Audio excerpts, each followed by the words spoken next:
এই সামিরি জাদুকর সে লক্ষ্য করেছিল জিব্রাইল ঘোড়া দিয়ে জমিনে নামে।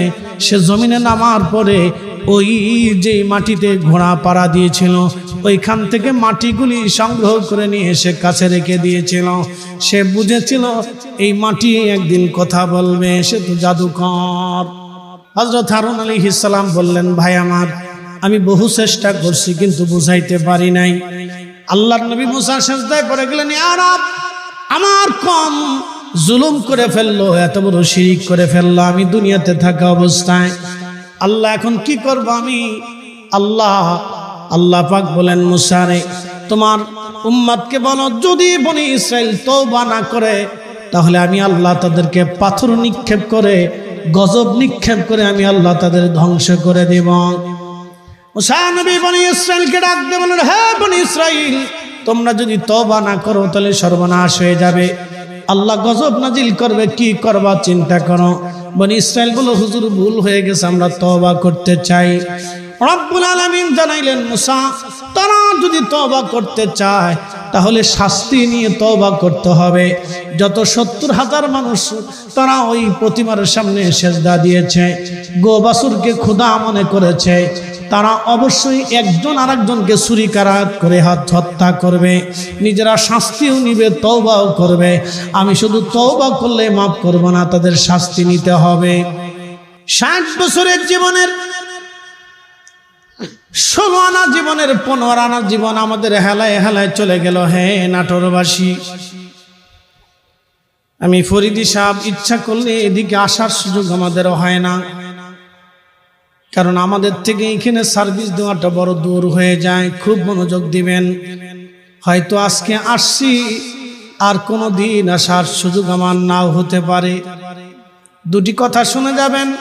প্রচন্ড শীতে আমি জানি অনেক মানুষ আসবে না। গতকালকেও মাহফিলে শীতে লোক কম দেখেছি, আজকেও কম হবে। কেন কম হবে?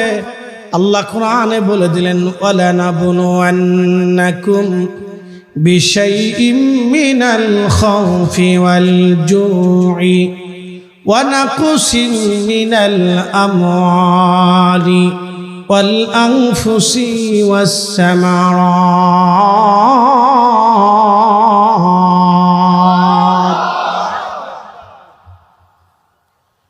এ বান্দা, তুমি কি ভেবেছো আমি তোমাকে সৃষ্টি করেই ছেড়ে দেব?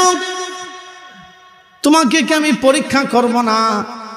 দুনিয়ার মধ্যে তোমারে দিলাম সূর্যের আলো, টাইম টু টাইম আল্লাহ আমি তোমাকে উঠাই দিচ্ছি।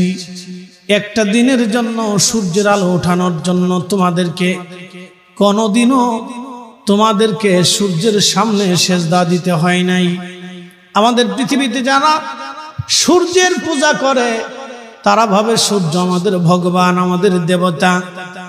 যারা প্রতিমার পূজা করে তারা ভাবে প্রতিমা আমাদের দেবতা। দেখবেন আমাদের দেশে সনাতন ধর্মের যারা আছে, এটা তাদের বিশ্বাস। আমি কটাক্ষর জন্য বলতেছি না, বোঝার জন্য বলতেছি। তারা বিশ্বাস করেন তাদের বিদ্যার দেবতা আলাদা, সেই জন্য তারা সরস্বতীর পূজা করে থাকে। তারা মনে করেন তাদের সাপ থেকে এই বাঁচানোর জন্য সেই দেবতা আলাদা, সেই জন্য তারা মনসার পূজা করে। তারা নিরাপত্তার জন্য কালীর পূজা করে থাকে অথবা দুর্গার পূজা করে থাকে। জনশক্তি, শারীরিক শক্তি বর্ধনের জন্য তারা হয়তো শিবের পূজা করে থাকে। তারা কার্তিক গণেশের পূজা করে থাকে, এক এক সময় এক এক দেবতার পূজা করে, আগুনের পূজা করে। তারা ভাবে এটাই বুঝি আমার দেবতা। তারা গরুর দেবতা করে, গরুর পূজা করে, তারা ভাবে গরুই আমাদের দেবতা। খুব মনোযোগ দিবেন। গরু পূজা শুরু হলো কবে থেকে তার একটি ইতিহাস আমি কোরআন থেকে শোনাচ্ছি। মুসা আলাইহিস সালামকে রব্বে কারীম বলেন, মুসা, তুর পাহাড়ে চলে আসো আমার সাথে কালাম করার জন্য। 40 দিনের জন্য তুমি আসবা। আমাদের দেশে যারা তাবলীগ জামাতে যায় তারা বলে 40 দিনের নিয়ত করে যাও, এখানে একটা বরকত আছে। হ্যাঁ, আমি জানি 40 দিনের একটা আলাদা বরকত আছে, যেহেতু মুসা নবীর আল্লাহ 40 দিনের জন্য আল্লাহ তুর পাহাড়ে পাঠিয়েছিলেন। 40 দিনের অবশ্যই বরকত না হলে আল্লাহ মুসা নবীরে তুর পাহাড়ে 40 দিনের জন্য ডেকে নিতেন না। আমরাও জানি বরকত আছে। মানুষের ইন্তেকালের পরে আমাদের দেশে একটা রেওয়াজ আছে, 40 দিনে তার জন্য ফাতিহা করা হয়, দোয়া করা হয়। কি ভাই হয় না? আমাদের অনেক ভাইরা বুঝি বলুক অথবা না বুঝি বলুক, দলের টানে বলুক বা মতের টানে বলুক, তাদের দৃষ্টিতে এটা বেদাত, নতুন আবিষ্কার। কিন্তু আমি আজ প্রমাণ করে দিয়ে যাব এটা নতুন আবিষ্কার না, এটা সাহাবীদের জমানা থেকে চলে আসতেছে। ইমাম জালালউদ্দিন আব্দুর রহমান সুয়ুতি আজ থেকে 550 বছর আগে একটা কিতাব লিখেছেন।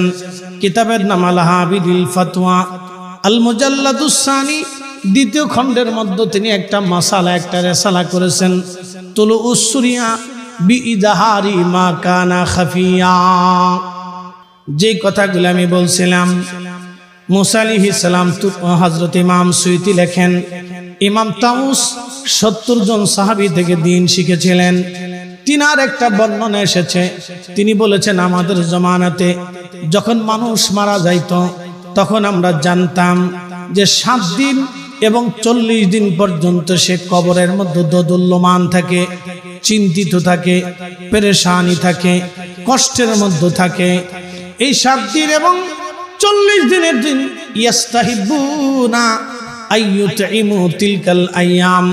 ইমাম তাউস লিখতেছেন, হুজুর এখনই আমার আরবি বলার সঙ্গে সঙ্গে ইবারত বলার সাথে হুজুর বুঝে ফেলছেন।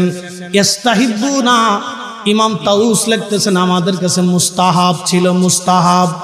আমরা মুস্তাহাব মনে করতাম। ইস্তাহিবুনা আইয়ুতইমু, এই সময় মানুষদেরকে দাওয়াত করে এনে আমরা উত্তম খাবার খাওয়াইতাম। মরহুম মরহুমাদের জন্য দোয়ার জন্য আমরা মানুষদেরকে ডেকে এনে উত্তম খাবার পরিবেশন করাইয়া আইয়ুতইমু তিলকাল আইয়াম, 7 দিনের দিন এবং 40 দিনের দিন আমরা মানুষদেরকে দাওয়াত করে মেহমানদারি করাইতাম ওই মরহুম মরহুমার মাগফিরাতের জন্য। একবার জোরে বলা যাবে কি মারহাবা? প্রিয় উপস্থিতি, হযরত ইমাম তাউসের সিদ্ধান্ত মোতাবেক বোঝা গেল সাহাবীদের জমানাতে মানুষের ইন্তেকালের পরে 40 দিনের সময় দোয়া করা হতো। অতএব সাহাবীদের জমানা যেহেতু দোয়া চললো, তাহলে এখন এসে কেন এটা বেদাত বলে বন্ধ করা হবে? একজন ব্যক্তি যদি মায়ের খেদমত না করে, মায়ের খেদমত না করিয়া যদি মায়ের ফাতিহা করে, তাহলে এটা অন্যায়। এটা আমরা কেউ সমর্থন করব না। তুমি মায়ের খেদমত করো নাই, মারে খাবার দাও নাই, বৃদ্ধাশ্রমে রাখছ, মারে শ্বশুর বাড়ি, মারে নিজের বাড়ি রাইখা তুমি শ্বশুর বাড়ি যায় ঘর জামাই থাকছো, মারে বাপরে খাবার দাও নাই, মা মরে যাওয়ার পরে তুমি এসে ফাতিহা করো। এটা যেমন অন্যায়, এটা আমরাও বলি, আপনারাও বলবেন, সবাই বলবেন। এটা তো এমনি অন্যায়, কারণ সে মায়ের আসল হক আদায় করে নাই। মায়ের ইন্তেকালের পরে মার জন্য যেটা দোয়া হয় এটা হলো অতিরিক্ত ইবাদত, এটা আর নওয়াফিল, অতিরিক্ত ইবাদত। কোনো সন্তান যদি করতে চায় করতে পারে, না করলে তাকে জোর করারও কোনো সুযোগ নাই। কথা বলেন ঠিক কিনা? এই জন্য হযরতে মুসা কালিমুল্লাহ তুর পাহাড়ে চলে গেলেন 40 দিনের জন্য। 40 দিনের নিয়তে আল্লাহ তাকে 40 দিনের জন্য নিয়ে চলে গেলেন। 40 দিনের জন্য যখন মুসা নবীকে তুর পাহাড়ে আল্লাহ নিয়ে চলে গেলেন, এইদিকে একজন সামিরি নামক জাদুকর ছিল। এই জাদুকর চিন্তা করলো বনি ইসরাইলকে ধোঁকায় ফেলতে হবে। এই জাদুকর হযরত মুসা নবী এবং বনি ইসরাইলকে যখন ফেরাউন থেকে আল্লাহ বাঁচিয়েছিলেন, ফেরাউন থেকে বাঁচানোর সময় জিবরাইল আলাইহিস সালাম আসমান থেকে একটা ঘোড়ার পিঠে চড়ে দুনিয়াতে নেমেছিলেন। ওই ঘোড়ার পিঠে দুনিয়াতে নামার সময় এই ঘোড়াটা যে মাটির উপরে পাড়া দিয়েছিল, তো সামিরি জাদুকর হযরতে জিবরাইল আলাইহিস সালাম যে মাটির মধ্যে পাড়া দিয়েছিলেন, সেই মাটির অংশটা নিয়ে এসে কাছে রেখে দিয়েছিল। মুসা আলাইহিস সালাম 40 দিনের জন্য তুর পাহাড়ে চলে গেলেন।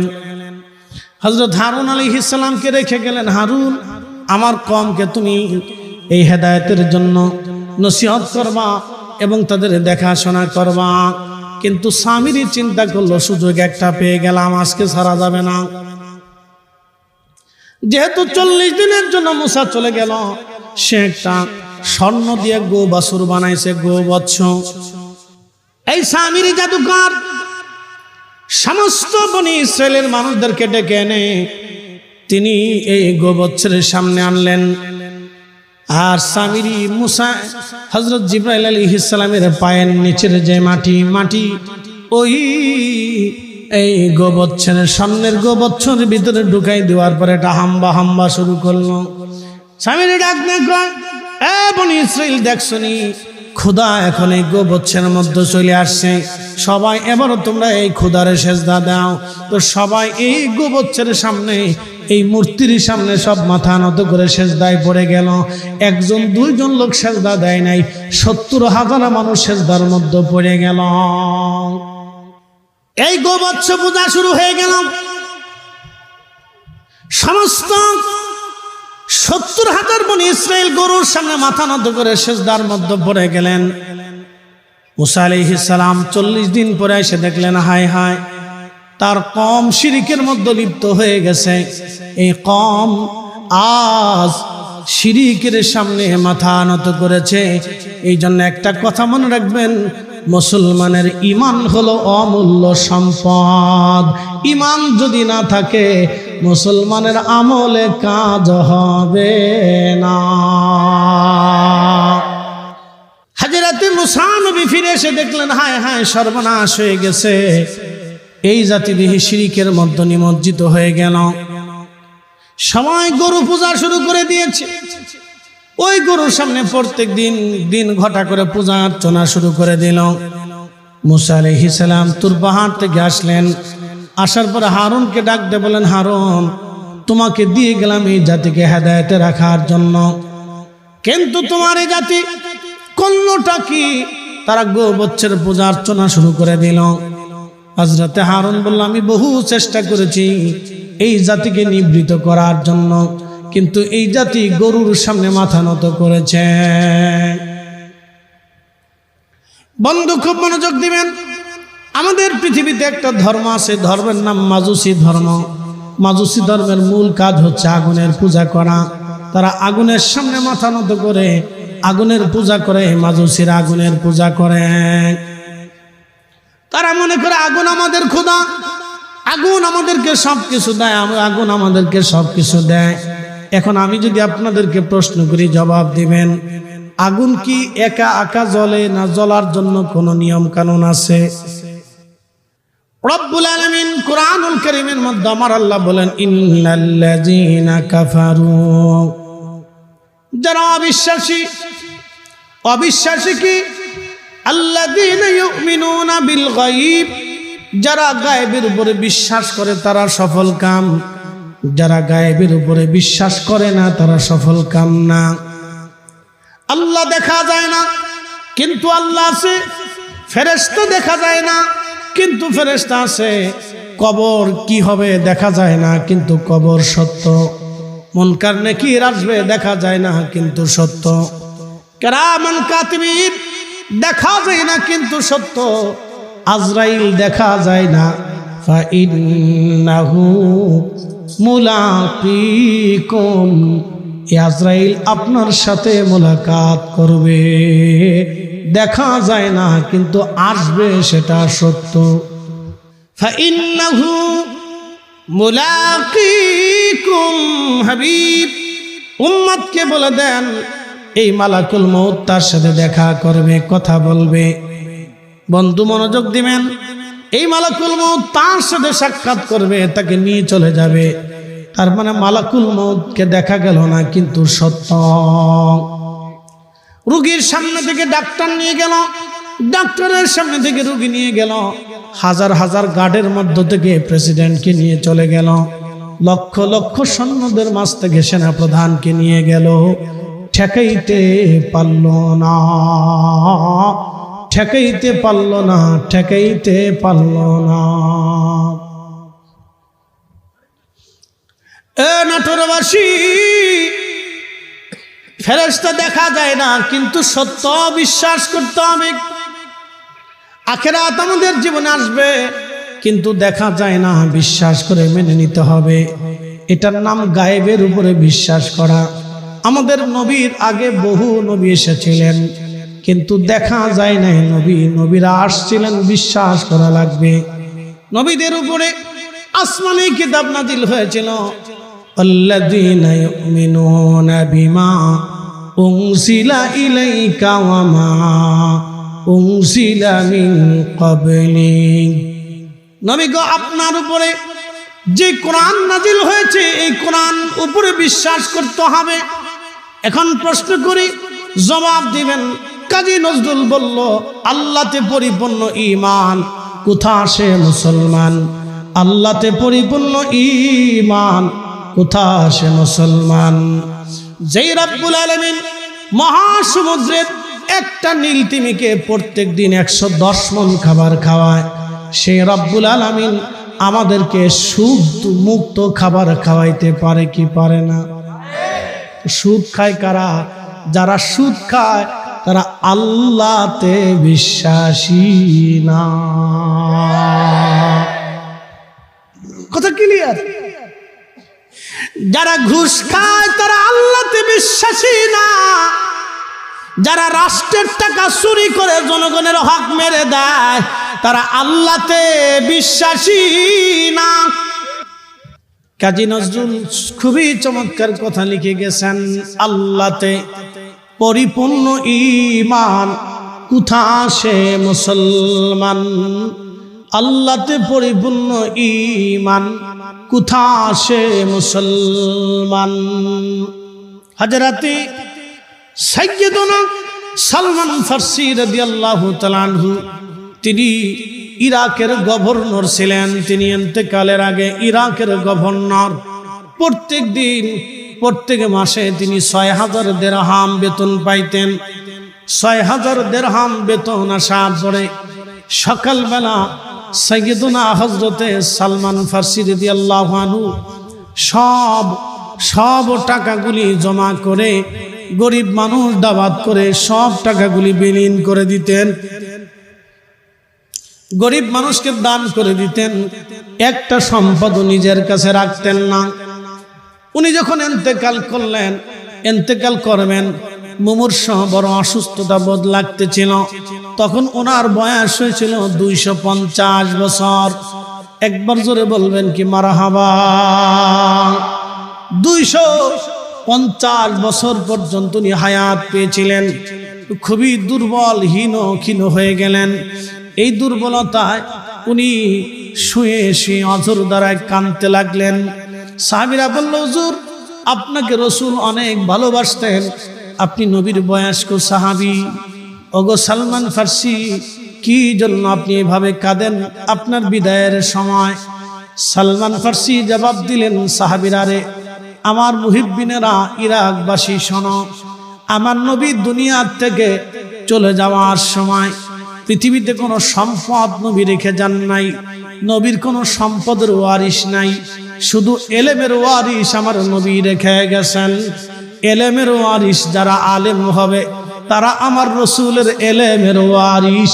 একবার জোরে বলবেন কি আল্লাহু আকবার? যারা আলেম তারা রসুলের এলেমের ওয়ারিশ। আমার সালমান ফারসি বলতেছিলেন, কোন সম্পদ রসুল রেখে যান নাই। অতএব আমার এই মৃত্যুর সময় কত সম্পদ জমা হলো, কিয়ামতের ময়দানে আমি রসুলের সামনে কোন চেহারা নিয়ে দাঁড়াবো?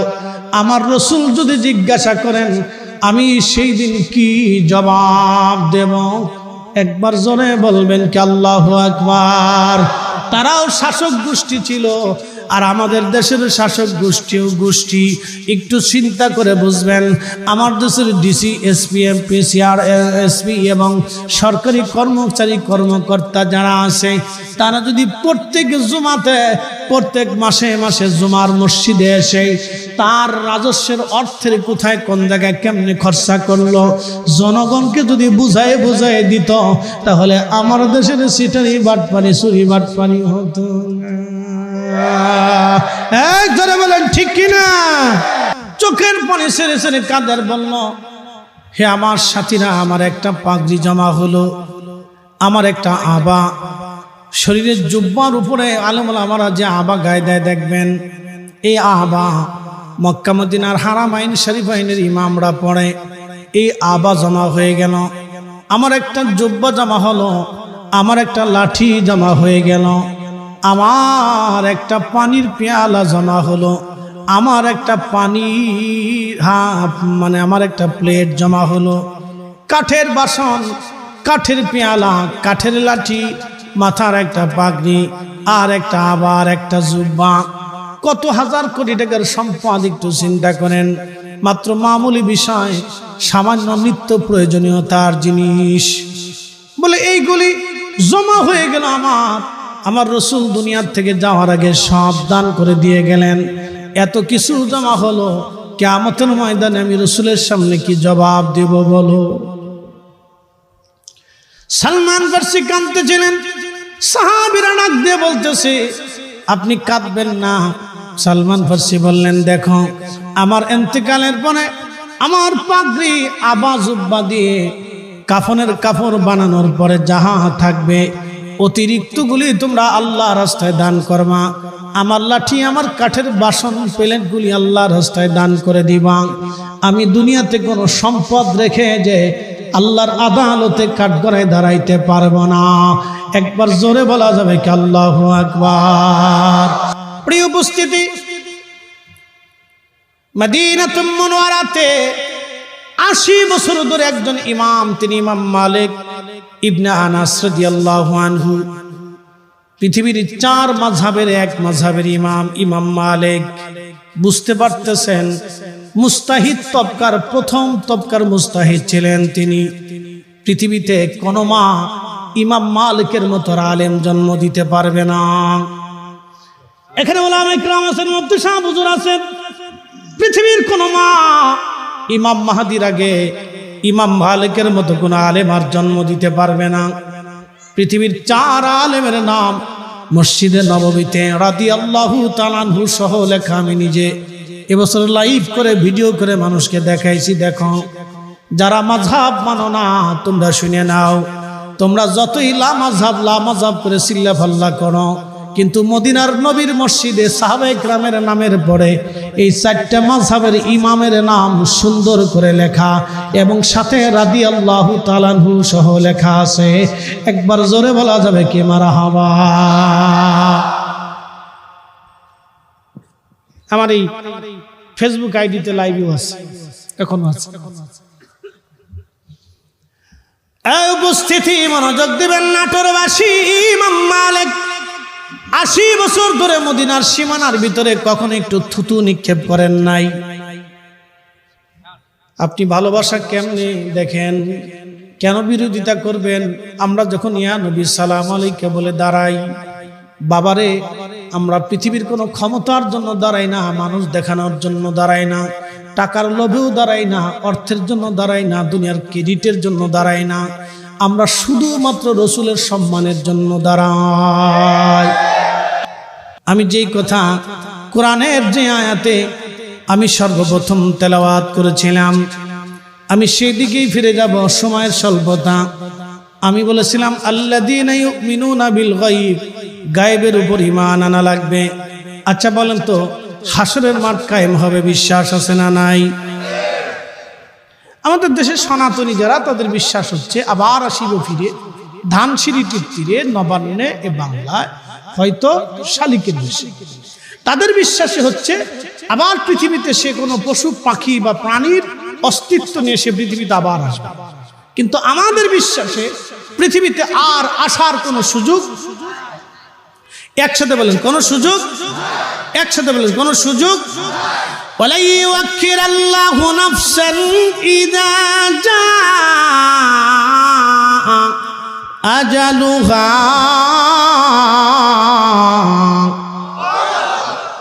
এটা হলো বিশ্বাস। এই জন্য শোনেন, ইসলামের মৌলিক বিষয়টা হচ্ছে বিশ্বাস।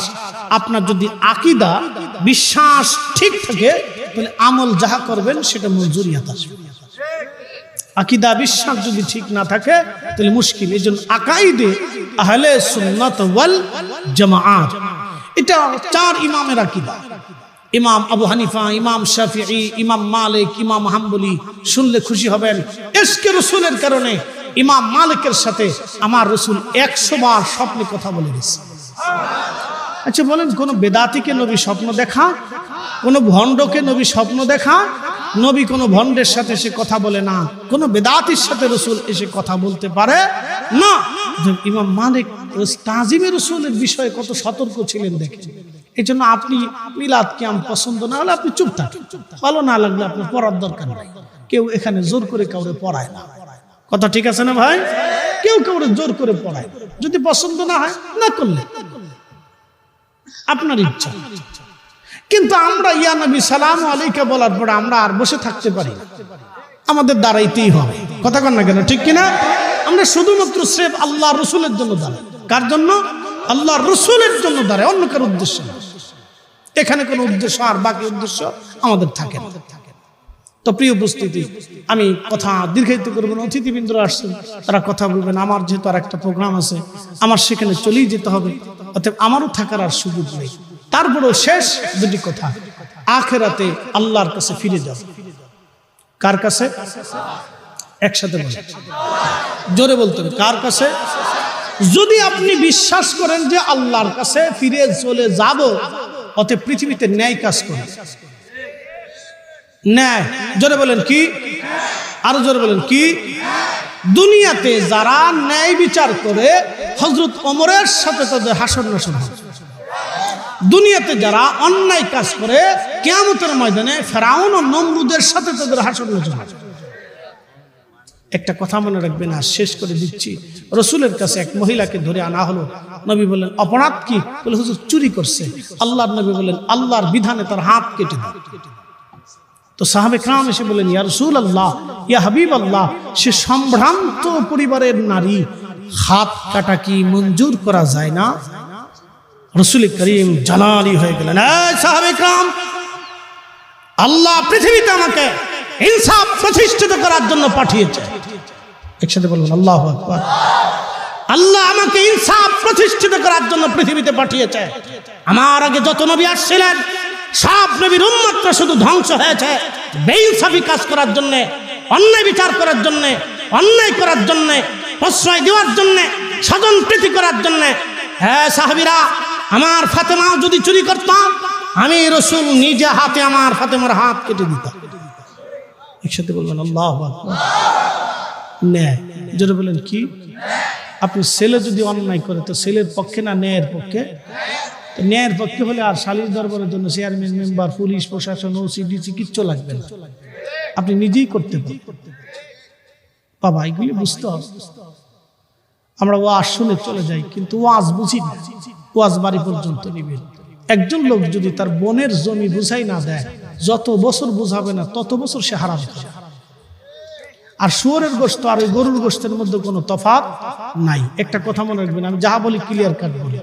ওযু ছাড়া নামাজ হয়, তো হালাল খাবার ছাড়া ইবাদত কবুল হয়, হালাল টাকা ছাড়া হজ কবুল হয়, হালাল টাকার যাকাত ছাড়া যাকাত কবুল হয়, হালাল খাবার বাদ দিয়ে কেউ যদি হারাম দিয়ে ইফতার করে তাহলে রোজা হয়।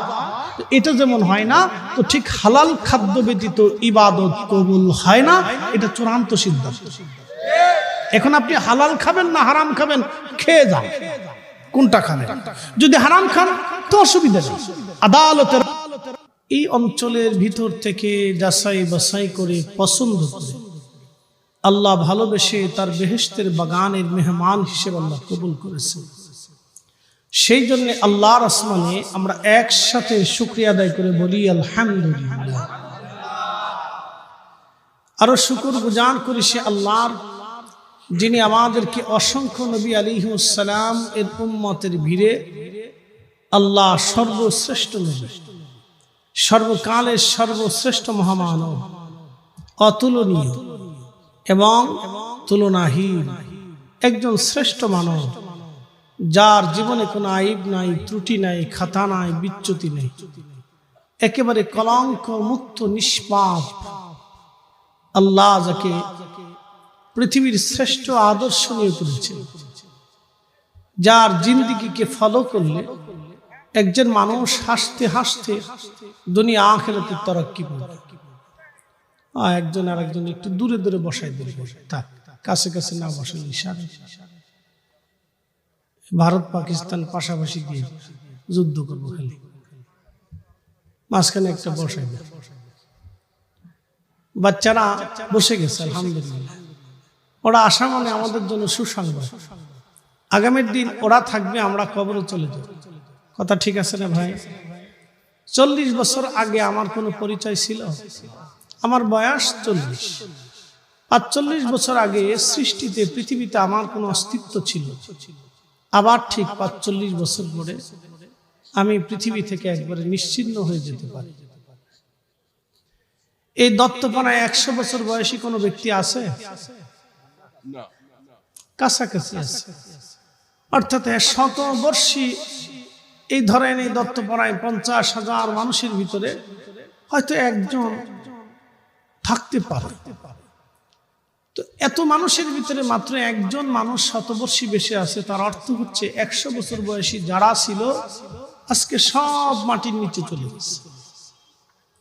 আগামী 100 বছর পরে আমরা এখানে যারা উপস্থিত আছি, এই বাজারে, দোকানে, ব্যবসাতে, মাহফিলে, প্যান্ডেলে, কমিটিতে, হিলফুল ফুজুল, আমার এই ছোট ছোট যুবক ভাইগুলি, ছোট ছোট বাচ্চারা এই সুন্দর বাগান সাজিয়েছে আলহামদুলিল্লাহ।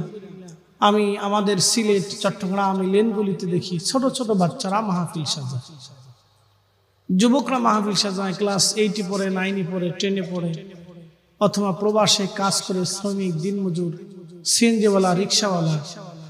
সেদিন আমার কাছে, আমার ঢাকাতে আমার মাদ্রাসায় আসছে, ওই যে সদরঘাটে নৌকা চালায় না, দেখবেন সদরঘাটে ঠেলা নৌকা চালায়, তো তাদের একটা গ্রুপ আছে, আসছে বলছে হুজুর বহুদিন ধরে খুঁজতেছি আপনাকে, আপনি আমাদের পাশে থাকেন, তো আপনি আমাদেরকে একটা ডেট দেন। তো বলে আমি কি করেন? বলে হুজুর আমরা নৌকা চালাই। আপনি দেখেন এদেশে হাজার হাজার কোটি টাকার মালিক আছে, বড় ইন্ডাস্ট্রির মালিক, বড় গ্রুপের মালিক, তারা কিন্তু একটা মাহফিল দেওয়ার সামর্থ্য রাখে না। কি কথা কর না কেন? মাহফিল কারা দেয়? মাহফিল দেয় মধ্যবিত্ত, নিম্নবিত্ত এলাকার ছেলেপেলেরা, বিদেশি, প্রবাসী, মধ্য আয়ের মানুষগুলি। এরা আল্লাহরে খুব ডরায়। এই জন্য সামাজিক পরিবর্তন, মানুষের হৃদয়ের চেঞ্জ, মানুষ যাতে ভালো হয়, ভালো কাজের দিকে ধাবিত হয়, সেই জন্য তারা অনেক পরিশ্রম করে, খেটে খুঁটে বিভিন্ন জায়গা থেকে টেনে টুনে আনে। এর ভিতরে কিছু ব্যক্তিত্ব আছে যারা এলাকার ধনী ব্যক্তিত্ব, তারা তাদেরকে মেহমান বানায়, তাদের কাছ থেকে কিছু অর্থ করিয়ে এনে এরপর একটা মাহফিল সাজায়। কথা ঠিক আছে না ভাই? কিন্তু আমাদের দেশের যারা একবারে বেশি ধনী, তারা মাহফিলে আসেও না, বসেও না, এত সময় তাদের নেই, তারা দেয়ও না, তাদের নসিবেও নেই। আল্লাহ আমাদেরকে কবুল করেছেন। একসাথে বলেন আলহামদুলিল্লাহ। এ দয়া কার? একসাথে বলতে হবে কার? আল্লাহ দয়া করে বিধায় আপনাকে মসজিদের কাতারে দাঁড়া করা। আল্লাহ দয়া করে বিধায় আপনাকে মসজিদের খাদেম বানিয়েছে। আল্লাহ দয়া করছে বিধায় আমাকে এখানে বসেছে। নতুবা আমার কি আছে বলুন? 40-45 বছর আগে পৃথিবীতে আমার অস্তিত্বই ছিল না। কি আছে? আমার কিচ্ছু নেই, সবই তো না। চোখটা ওনার দেওয়া, জবানটা ওনার দেওয়া, কণ্ঠটা ওনার দেওয়া, দেহটা ওনার দেওয়া, সৌন্দর্য ওনার দেওয়া, হাত পা ওনার দেওয়া, অঙ্গ প্রত্যঙ্গ ওনার দেওয়া, শক্তি ওনার দেওয়া, সূর্যের আলো ওনার দেওয়া, খাবার আলো ওনার দেওয়া, পৃথিবী ওনার দেওয়া, চাঁদ ওনার দেওয়া, এই শীতের এই আপনার আবহাওয়ার পরিবর্তন ওনার দেওয়া, ফসলাদি ওনার দেওয়া, জিব্বা ওনার দেওয়া, হাজার হাজার খাবার ওনারই দেওয়া, তো সবই তো ওনার। তা আমরা রাশি কি কথা কর না কেন? আমাকে কিছু আছে? একসাথে বলেন কিছু আছে? যদি এটা বিশ্বাস করেন তাহলে সব কার জন্য হবে? একসাথে বলতে হবে কার জন্য? আল্লাহর জন্য। এই জন্য রব বলছেন কুল, হুজুর আপনি বলে দেন, ইন্না সলাতি, এই সালাত, এই প্রার্থনা, নামাজ, ইবাদত, ও নুসুকি এবং কুরবানি, ও মাহইয়ায়া জিন্দেগি, ও মামাতি মরণ, লিল্লাহি রাব্বিল আলামিন, সব মহান প্রতিপালক যিনি সমস্ত জগৎ সমূহের প্রতিপালক রব, তার জন্যই হবে। একসাথে বলবেন আল্লাহু আকবার। কিন্তু শয়তান কিছু মানুষে লটপটি ধরাবে, চটপটি ধরাবে, বাদাম ধরাবে, প্যাঁপু প্যাঁপু প্যাঁপু, বুঝছেন না? বাচ্চা কান্দে, প্যাঁপু প্যাঁপু কিনে দিয়ে বাচ্চারা কোলে করে নিয়ে আস্তে আস্তে হাঁটতে হাঁটতে শয়তান করে বাড়ি চলে যায়। শীত পড়ছে, এখানে থাকার দরকার নেই। ও শীতের ডরে আসতে করে বাড়ি চলে যায়। কি কথা কর না? তার মানে শয়তান এর উপরে বিজয় হয়েছে। আল্লাহ আপনাদের কবুল করে আল্লাহর বেহেশতের বাগানে বসাই দিয়েছে। একসাথে বলবেন আল্লাহু আকবার। মানুষ পৃথিবীতে বাসে কত বছর?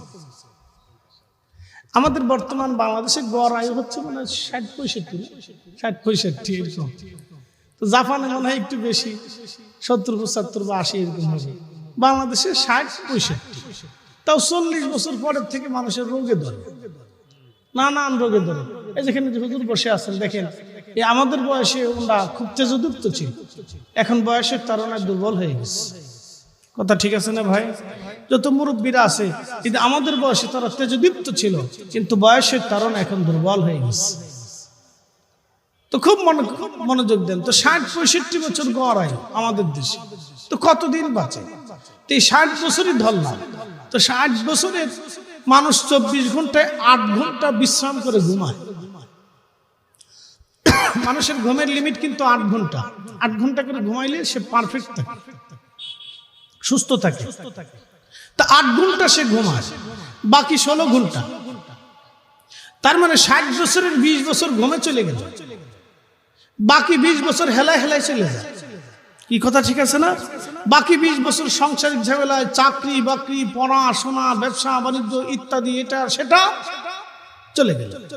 তো আপনি একটু হিসাব করেন তো, যে 24 ঘন্টায় আপনি কতটুকুন আল্লাহর কাজ করছেন। আমার আর ওয়াজ লাগবে না, আমার ওয়াজ করে আপনাকে বুঝাইতে হবে না, শুধু আপনি ফিকির করেন।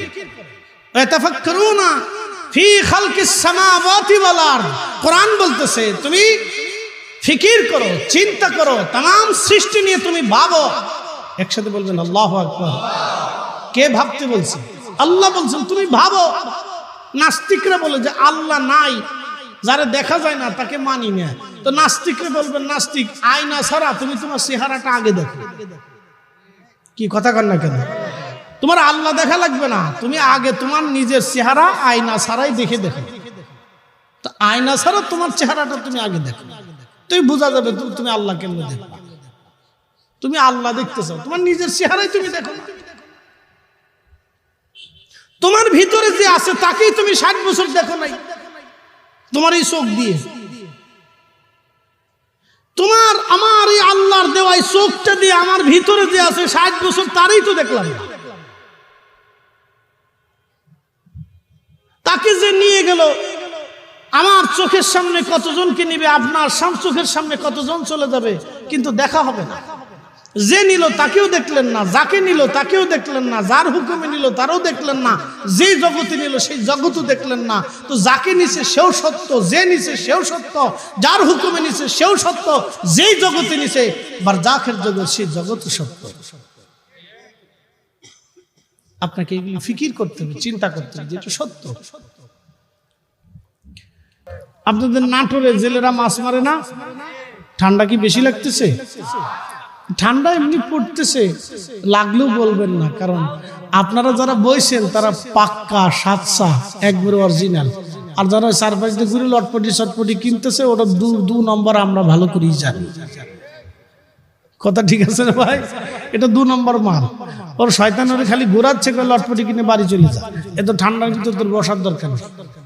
হ্যাঁ হ্যাঁ চলে যাচ্ছে, ও চলে যাবে। ওরে ঠেকানোর জন্য বাপ ডাকলেও বসবে না, ওরে বসানো যাবে না। যে ইচ্ছা করে এসে বসে গেছে আজকে সে পাস।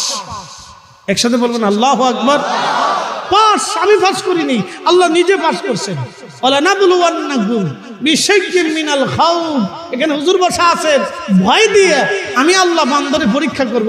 আজকে শীত বেশি দিয়ে আল্লাহ পরীক্ষা করতেছে, কে বসে কে বসবে না, কে থাকবে কে থাকবে না, কে চলে যাবে কে যাবে না, আল্লাহর পরীক্ষা চলতেছে। একসাথে বলবেন আল্লাহু আকবার। যারা বসবে তারা পাস। একসাথে বলবেন না সুবহানাল্লাহ। পাস করাবে কে? মাফ করে দিবে কে? আল্লাহ নিজে মাফ করার জন্য বসে রয়েছে, আমরা মাফ চাইতে জানি না। তাই আল্লাহ ক্ষমা করার জন্য অপেক্ষায় থেকে, বান্দা কখন ক্ষমা চায়, চাইতে দেরি হয়, আল্লাহ মাফ করতে দেরি করে। আচ্ছা, আপনি অনেক অপরাধ করছেন, মার সাথে বেয়াদবি করছেন, মার সাথে ঝগড়া করছেন, রাগ টাগ করে বাড়িতে চলে গেছেন। বহুদিন পরে আপনার বোধোদয় হয়েছে, আরে আমি অন্যায় করছি, ভুল হয়ে গেছে আমার। তো আপনি বাড়ি আসছেন, বাড়ি এসে দেখেন যে এই মা ঘরের ভিতরে বসে রয়েছে, তো চুপচাপ যায় মার ফাটা জড়াই দিলে আপনি যাই বললেন, মা রে আমার ভুল হয়ে গেছে, আমার মাফ করে দাও।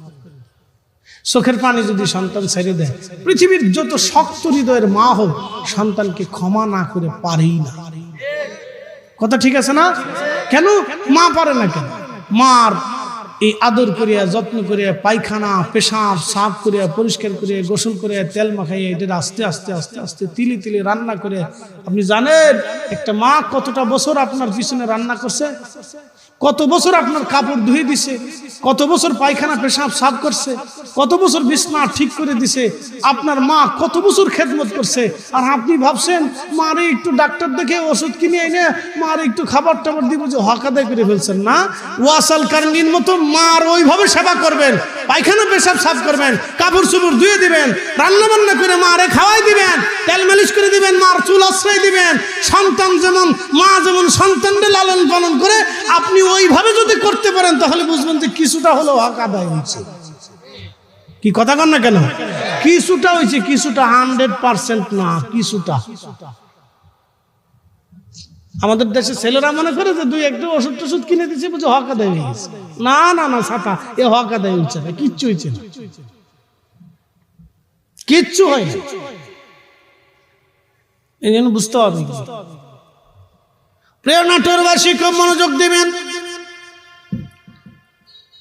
হাজিরিন, হযরত সালমান ফার্সি কেঁদে কেঁদে বললেন, সাহাবীরা আমার কত সম্পদ জমা হয়ে গেল। সাহাবীরা বলল, হুজুর কি জমা হয়েছে? হুজুর সালমান ফার্সি বললেন, আমার মাথার একটা পাগড়ি, একটা আবা। এটা চিনি সেটা, আমি চিনির বিরুদ্ধে আন্দোলন লাগিয়েছি, খাবোই না, চিনি না খাওয়াই বলা। এটা যত বেশি খাবেন তত জাল। আপনাদের তো আবার সুগার বিল আছে। আমার ফরিদপুরেও আছে মধুখালী, নাম মধুখালী কিন্তু মধু নাই। পাশে বোয়ালমারি কিন্তু বোয়াল নাই। এরপর যে বাঙ্গা, জীবনে জোড়া লাগে না। শালতা, একটা থানার নাম আছে শালতা। এর দুইটা গ্রাম আছে, একটা গ্রামের নাম গোড়াদা আর একটা গ্রামের নাম 10,000। তো একজনের বউ গোড়াদার থেকে 10,000 চলে গেছে। তো বেটা থানায় যে মামলা লিখতে গেছে, সাল লেখেন গোড়াদা থেকে বউ ফলাইছে 10,000। দারোগা সাহেব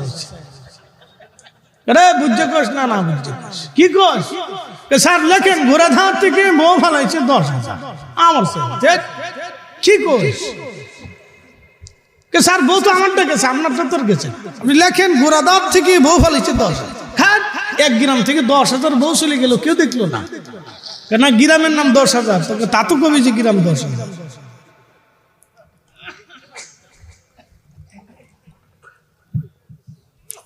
কত জাতের মানুষ একসাথে বলি আল্লাহু আকবার।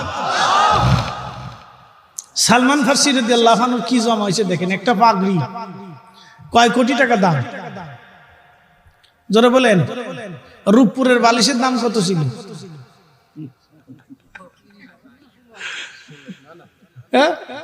রূপপুরের একটা বালিশের দাম কত ছিল? না না, একটা বালিশের দাম 60,000। কি চোরের চোর, 2300 বাপরে বাপ, 14 গোষ্ঠী সিটা।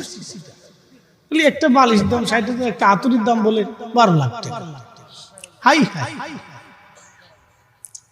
চিন্তা করেন। প্রিয় উপস্থিতি, হযরত সালমান ফার্সি রাদিয়াল্লাহু আনহু পরে মুসা আলাইহিস সালাম বলেন, হে বনী ইসরাঈল, তোমরা যদি মাপ চাইতে চাও তাহলে ছুরি হাতে নিয়ে একজন আরেকজনকে হত্যা করবে এবং তওবা করবে, শাস্তিও নিবে, তওবাও করবে। কিন্তু আল্লাহ, আমরা যত অপরাধী করি আল্লাহর কাছে মাপ চাইলে এ আমাদের রাসূলের কারণে আল্লাহ আমাদের মাফ করে দেয়। আসতে হয়ে গেল না? জোরে বলবেন আল্লাহু আকবার। আচ্ছা বলেন, এক জামাতের সাথে এক রাকাত নামাজ পড়লে, এক ওয়াক্ত নামাজ পড়লে কত ওয়াক্তের সওয়াব হয়? 27 গুণ না? 1 টাকা দান করলে 70 গুণ বাড়ে। 70 না? কিন্তু আপনি সব নবীর উম্মত যদি হতেন, 1 টাকায় 1 টাকার সওয়াব, 1 রাকাতে 1 রাকাতের সওয়াব। শুধু আমার রাসূলের উম্মত হওয়ার কারণে 1 টাকায় 70 গুণ, 700 গুণ নবীর উম্মত হওয়ার কারণে এক ওয়াক্তে 27 গুণ। একসাথে বলবেন আল্লাহু আকবার। শুধু এই রাসূলের উম্মত হওয়ার কারণে। এই জন্য আরবিতে একটা প্রবাদ আছে, শরফুল মাকিনা ও শরফুল মাকান, শরফুল মাকানে ও শরফুল মাকিন। কিছু জায়গার কারণে মানুষের দাম বাড়ে, মানুষের কারণে জায়গার দাম বাড়ে। মদিনার কারণে রসুলের দাম বাড়ে নাই, বরং রসুলের কারণে মদিনার দাম বাড়ছে। একটা কথা আজকে ভুল মনে রাখবেন, শুনে রাখবেন। আমরা যারা আহলে সুন্নাতুল জামাতের অনুসারী আছি, বিশ্বাসী আছি, আমরা একটা কথা সবসময় মনে রাখি, আমরা স্মরণ রাখি, আমরা শানে রিসালাতটাকে আমরা সবসময় প্রাধান্য দিয়ে নিজের কলিজার ভিতরে ভরে রাখি। কথা বলেন ঠিক না বেঠে? তো মনোযোগ দিয়ে, মদিনার কারণে রসুলের দাম বাড়ে নাই। মদিনাতে একটা জায়গা আছে, জায়গাটার নাম হচ্ছে রিয়াজুল জান্নাহ। পৃথিবীর কোথাও পাবেন না, বাইতুল আকসাতে পাবেন না, হেরে মক্কাতে পাবেন না, বাইতুল মুকাররমে পাবেন না, পৃথিবীর কোথাও গেলে রিয়াজুল জান্নাহ পাবেন না। রিয়াজুল জান্নাহ একটা জায়গা খাস করে আল্লাহ নির্ধারিত করে দিলেন, এই জায়গাটা রিয়াজুল জান্নাহ। আল্লাহ বলেন, হাবিব আপনি হুজরা থেকে মিম্বার শরীফ পর্যন্ত এই জায়গাটুকুন রিয়াজুল জান্নাহ। মনে রাখবেন, যদি কোনোদিন মদিনাতে যাওয়ার সুযোগ হয় তাহলে ওইখানে নামাজ পড়লে বুঝবেন আপনি আল্লাহর বেহেশতে নামাজ পড়েছেন, কারণ কিয়ামতের ময়দানে ওই জায়গাটুকুন সহ জান্নাতে চলে যাবে। না না হয় না, আরো জোরে, আরো জোরে, আরো জোরে। ওই জায়গাটুকুন জান্নাতের অংশ, ওই জায়গাটুকুন রাসূলের জন্য বরাদ্দ হবে। ওইখানে দোয়া যদি করেন তাহলে বুঝবেন আপনি জান্নাতুল ফিরদাউসে বসে দোয়া করেছেন। এই জন্য হাজিরা এখানে দোয়া করার জন্য পাগল পারা হয়ে যায়। আমি এক হাজি, ইন্ডিয়ান হাজি, মানে কোথায় কেরালা ফেরাল্লা হবে, তার এই অত কিছু বুঝে না। ও মুসলমান তো ধর্মকর্ম সম্পর্কে ওই অঞ্চলে তেমন একটা হয়তো বুঝ নাই। আমার কাছে সে বলতেছে জান্নাতুল বাকি, রিয়াজুল জান্নাহটা কোথায়? তো রিয়াজুল জান্নাতে ঢুকছে, বলতেছে কোন জায়গা? আমি দেখালাম এই রওজা শরীফের এই অংশ থেকে আল্লাহর হাবিবের মিম্বার শরীফ পর্যন্ত পুরাটা রিয়াজুল জান্নাহ। সে আল্লাহর হাবিবের মিম্বার শরীফ দেখে সে কাঁদতে কাঁদতে পেরেশান হয়ে গেল। আহা, আমার কি বুলন্দ নসিব যে আমার জীবনের সেই হিন্দুস্তান থেকে সে আমি রসুলের মিম্বর দেখতে পারতেছি, আমি এখানে নামাজ পড়তে পারতেছি। সে কেঁদে কেঁদে হয়রান হয়ে যাচ্ছে, আমার বারবার জড়ায় ধরতেছে, হুজুর আপনি আমার দেখাই দিয়েছেন, আপনাকে অসংখ্য মোবারকবাদ, অসংখ্য শুকরিয়া। পরে বের হয়ে এসে আমার সে খাওয়াবি, সে খাওয়াবি অনেক কিছু। বলছে না, খাওয়াইতে হবে না, আলহামদুলিল্লাহ আপনার দেখাই দিতে পারছি। সে মানে পাগল পড়া হয়ে গেছে যে আমি রসুলের রিয়াজুল জান্নাহ দেখছি, আল্লাহর নবী এখানে নামাজ পড়তেন, এটা আমি দেখছি। একসাথে বলবেন আল্লাহু আকবার। এটা ভালোবাসা, যারা বলেন এটা কি? হুব্বে রসুল, রসুলের ভালোবাসা। আচ্ছা বলেন তো, রসুলের ভালোবাসায় একটা উস্তুনে হান্নানা জিন্দা হয়ে গেল। সহিহ বুখারীর হাদিস, উস্তুনে হান্নানা জিন্দা হয়ে গেল, একটা মরা কাঠ জেতা হয়ে গেল। একসাথে বলবেন আল্লাহু আকবার। এই জন্য হুব্বে রসুলটাকে আপনি ছোট করে দেখার সুযোগ নেই। যারা ছোট করে দেখে, আমি মনে করি এরা হয়তো বুঝে না, অথবা তাদের আকলের অভাব আছে। আপনি হুব্বে রসুলকে কি করে ছোট করে দেখবেন যে রসুলের ইশকে বিরহ বেদনাতে একটা মরা কাঠ আল্লাহ জিন্দা করাই দিল। তো মরা কাঠ যদি জিন্দা হয় তাহলে মানুষের মরা দিল জিন্দা হতে পারে না? হ্যাঁ, এই জন্য হযরত বেলাল জিন্দা হয়ে গিয়েছিলেন, হযরত ওয়াসিল কারনী জিন্দা হয়ে গিয়েছিলেন, মালিক ইবনে সানানা জিন্দা হয়েছিলেন, গাসলুল মালাকা হানজালা জিন্দা হয়েছিলেন। যার কারণে উহুদের যুদ্ধে নিজের জীবনকে কুরবানি করে শাহাদাতের লিপ্সাতে গোসলবিহীন অবস্থায় নাপাক হালতে, জুনুবি হালতে তিনি গিয়েছিলেন। আল্লাহু আকবার। মাসালা দেখে নাই, রাসূল দেখে চলে গেছে। মাসালা দেখে, দলিল খুঁজতে যাই, আবেগের কারণে মহব্বতে চলে গেছে। এই জন্য কিছু বিষয় আছে যেগুলোর উপর কলম ধরতে হয়। দুরূদ শরীফ আপনার ভালো না লাগলে চুপ করে থাকেন, কিন্তু বিরোধিতা করবেন। আমরা যে মিলাদ পড়ি, মিলাদে রসুলের দুরূদ পড়ি, সালাম পড়ি, ভালো না লাগলে চুপ থাকেন, বিরোধিতার দরকার নেই। এখানে কলম ধরেন না, কথা কন না কেন, ঠিক কিনা? এখানে কলম ধরেন না, এখানে চুপ থাকেন, ফতোয়া দিয়েন না, আপনি চুপ থাকেন, ভালো না লাগলে আপনি চুপ থাকেন, দরকার আছে। কেন একটা বুঝতে হবে, আমরা আল্লাহর পেয়ারা মেহবুবের শানে দুরূদ সালাম পাঠ করি। এখানে আপনার ফতোয়ার দরকার নেই, আপনি চুপ থাকেন, ফতোয়া দিলেন না। কিছু বিষয় আছে দিতে গেলে আপনি হয়তো বড় পেরেশানির মধ্যে পড়ে যাবেন, যেই পেরেশানি আপনাকে আর কিয়ামতের মধ্যে তরাইতে পারবে। এই জন্য কিছু বিষয় যে চুপ থাকতে হয়। ইমাম মালিক আল্লাহু আকবার হজ শেষ করে বলেন মদিনাতে আমি 8 দিন। এই বছর তো প্রচন্ড গরম গেছে, আমার চোখের সামনেই আহা, আরাফাতের মাঠে হাজি মরে গেল, ছটফাট করতে করতে মরে গেল, মানে হিট স্ট্রোকে সহ্য করতে পারে, মারা গেল। আর একজন হাজি কোন রকম মিঠু মিঠু জান আসতেছে যাচ্ছে, তো আমি ঠান্ডা পানিটা নিয়ে গেলাম, দিলাম, মাথায় ঢাললাম। আরো লোকজন অনেক আসছে, টেক অ্যারাবিয়ান আর কি, মিশরি সম্ভবত হবে। তো পরে ডাক্তার আসছে অনেক পরে, তো ডাক্তার তো আঞ্চলিক ডাক্তার, তো আসার পরে স্যালাইন দিয়ে রাখলো। আমরা বললাম যে হসপিটাল নিয়ে যান। তা বলো যে এই মুহূর্তে নিয়ে সুযোগ নেই, মাগরিবের পরে যখন হাজি চলে যাবে মুজদালিফার দিকে, তারপরে নিতে পারবো। এই মুহূর্তে এত লক্ষ মানুষের ভিতরে অসম্ভব, আমরা নিতে পারবো না। অনেক হাজি এবছর গরমেই মারা গেছে, আল্লাহ, গরমেই হাজি মারা গেছে। আমাদের আর কোনো উদ্দেশ্য নাই, আমরা বিশ্বাস করেও না যে রসুল এখানে বসে রয়েছে। কি কথা কন না কেন? আমরা শুধু রসুলের ইজ্জতের জন্য দাঁড়াই। আপনি বিরোধিতা করতে করলে করতে পারেন, আপনাকে ছেড়ে দিলাম, আপনার জবানের স্বাধীনতা আছে, কাজের স্বাধীনতা আছে, কিন্তু আপনাকে বুঝতে হবে আপনি কিসের বিরোধিতা করতেছেন। আপনি রসুলের তাজিমের বিরোধিতা করতেছেন। আপনি কিসের বিরোধিতা করেন? রসুলের তাজিমের বিরোধিতা করেন। তো যদি বলেন বেদাত, তাহলে বলেন ইমাম মালিক 80 বছর মদিনায় জুতা পরল না, এটা বেদাত, আপনি প্রমাণ করেন।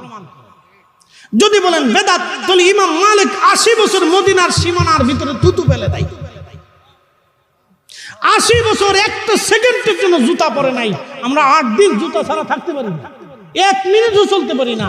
আর এই ইমাম পৃথিবীর শ্রেষ্ঠ ইমাম, 4 ইমামের এক ইমাম, 4 আলেমের এক আলেম, পৃথিবীর 4 আলেমের এক আলেম। কোন মার জন্ম দিতে পারবে না। ইমাম মালিকের লেখনির উপরে কলম ধরার মতো কোন আলেম পৃথিবীতে কিয়ামত পর্যন্ত জন্ম হবে না। 4 আলেমের এক আলেম। জীবনে 80 বছরে মদিনার হাউদের ভিতরে কখনো জুতা পরেন নাই, থুতু নিক্ষেপ করেন নাই, পেশাব পায়খানা ছাড়েন নাই। আপনি জানেন কত বড় আদব, আল্লাহু আকবার, তাজিমের রাসূল, আল্লাহু আকবার, ইয়া রাসূল,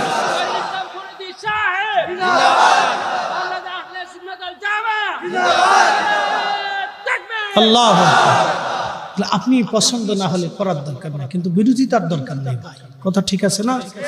আপনি তাজিমের বিরোধিতা করেন না।